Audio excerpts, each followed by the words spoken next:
Sejam muito bem-vindos a mais uma aula e agora nós vamos começar uma série de aulas sobre armações. Vamos lá, boa aula!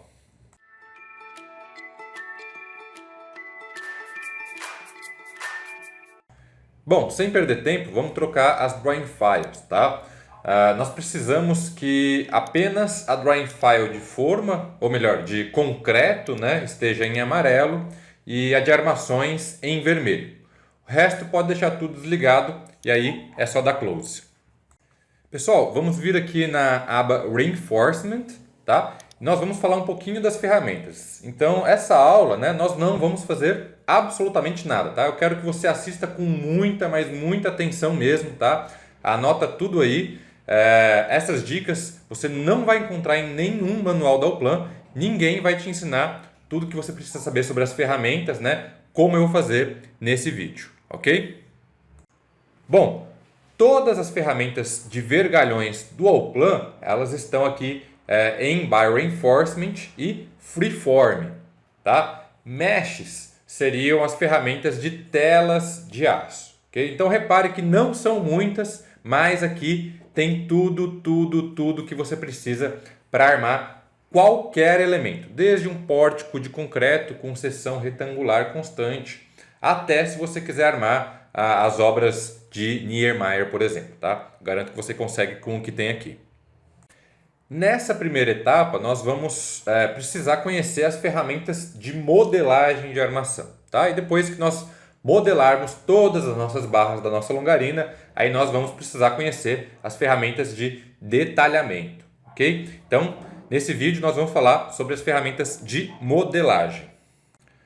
Pessoal, eu deixei aqui alguns exemplos na tela só para ir te mostrando, tá? Só para eu ir te exemplificando conforme eu for falando. Não se preocupe, não era para você ter isso aqui que está na minha tela.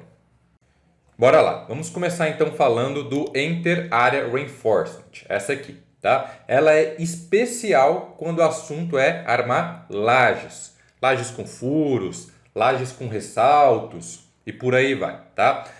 Ela tem essa opção aqui para armar o pano inteiro de uma laje, né? Ou a interseção entre duas lajes, ou a interseção entre uma laje e uma viga.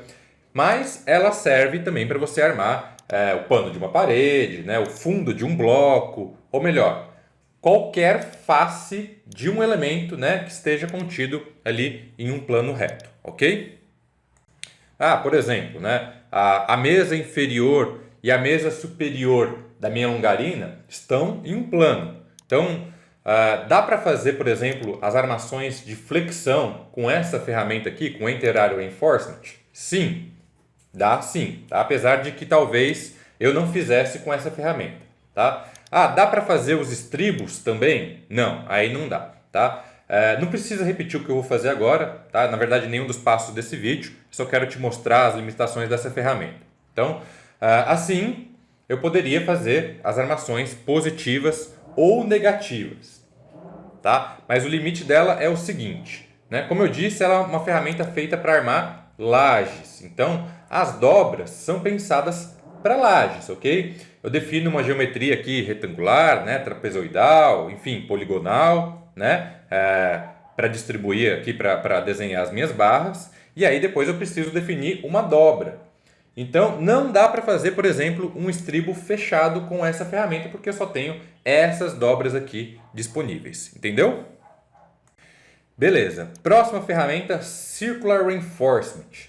Ela serve para armar paredes circulares, né? Fundo de lajes circulares, para fazer também barras helicoidais, né? Estribos helicoidais, faz barras circulares variáveis, né, obviamente, faz também helicoides, né, com raios variáveis, ok? Próxima ferramenta, Convert Match Element. Ela é muito poderosa, tá? Mas ao mesmo tempo, particularmente, eu uso pouco, né?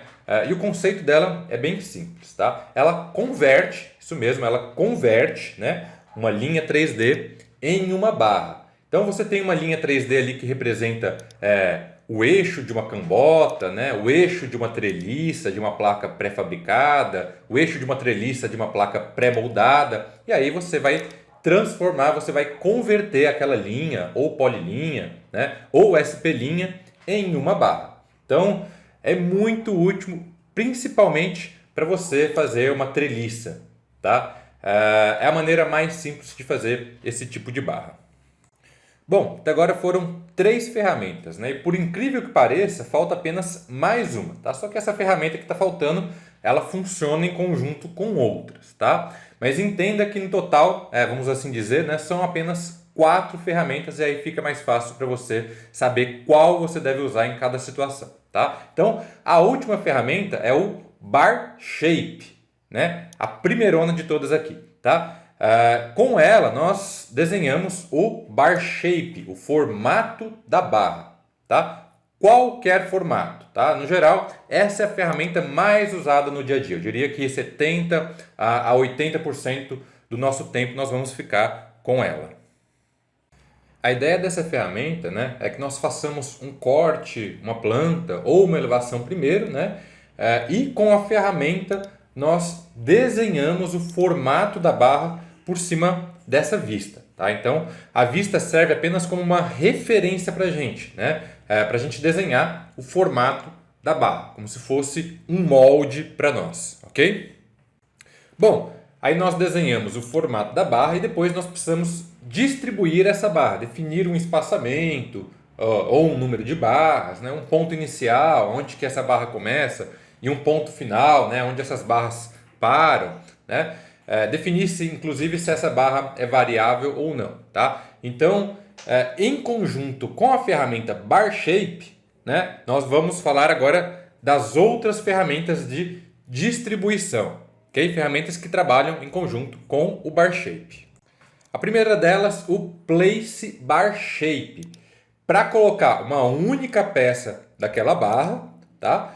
Ou para fazer uma distribuição linear. Aonde que a barra começa, aonde que a barra termina, tá? Aí você entra com espaçamento, com o número de barras. Então, essa ferramenta, Place Bar Shape, né? Ela faz distribuição linear ou coloca uma única barra e ela não faz variação nas dimensões do ferro, tá? Não faz um ferro variável. A segunda ferramenta de distribuição, né, que trabalha em conjunto com o Bar Shape, e é muito similar ao Place Bar Shape, é o Extrude Bars Along Path, né? Por que ela é similar? Ela não faz ferros variáveis também, tá? Mas a distribuição, né, não começa de um ponto inicial e termina num ponto final. O que muda é o método de entrada, tá? Ao invés de você dar o ponto inicial e o ponto final, você dá uma linha, ou uma polilinha, ou uma SP-line, tá? Então, se você quiser lançar principalmente, né, um ferro ao longo de um elemento curvo, mas esse ferro, né, de novo, não pode ser variável, tá? Essa é a ferramenta indicada. Basta que você tenha uma polilinha ou uma SP-linha, né, que seja o encaminhamento para a distribuição das barras. Bom, agora só restam mais 2 ferramentas que trabalham em conjunto com o Bar Shape, tá?